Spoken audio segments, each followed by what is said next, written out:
Le Flash Info avec le centre de stockage de la Manche. À la une, les plongeurs démineurs de la Manche qui sont intervenus hier à Cherbourg en Cotentin pour 7 engins suspects trouvés dans des galeries souterraines sur le site militaire de Brécourt, commune déléguée d'Écure de Vilaine-Ville. Il s'agissait de grenades à fusil allemandes datant de la Seconde Guerre mondiale et représentant au total 1 kg d'équivalent TNT. Les engins explosifs ont pu être neutralisés par les démineurs. Dans le Sud-Manche, un incendie s'est déclaré hier au petit matin dans un immeuble du centre-ville de Saint-Hilaire du Harcouët. Un feu de matelas serait la cause du départ du sinistre, rapidement maîtrisé par les pompiers. 9 personnes ont été évacuées, aucune victime n'est à déplorer. Les occupants des logements ont pu regagner rapidement leurs appartements. Les pompiers sont aussi intervenus hier avenue de la Ville à Cherbourg. Les habitants d'un immeuble les ont alertés, inquiets de voir de la fumée sortir d'un appartement.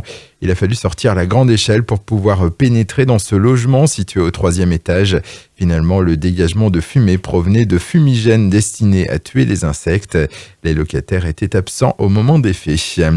Politique, le maire socialiste sortant de Cherbourg en Cotentin, Benoît Arrivé, a confirmé hier qu'il sera bien candidat à la candidature pour briguer l'an prochain un nouveau mandat au municipal.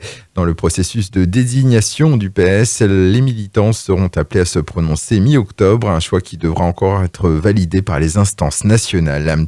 Lui ne se représentera pas. L'actuel maire d'Épieux, Jacques Lepetit, a décidé de ne pas être candidat à sa propre succession. À 64 ans, dont une trentaine d'années dans la vie publique, l'élu estime que le moment est venu de laisser la place à des membres de son équipe actuelle. Il ouvre ainsi la voie à son premier adjoint, Bruno Viltard. Et puis Thierry Beccaro, bientôt sur la scène de l'espace culturel d'Épieux, à l'invitation de l'association Vos Projets sur scène qui programme l'ancien présentateur de Motus. Il viendra présenter sa pièce de théâtre dénommée Faut que ça change le samedi 2 mai 2020.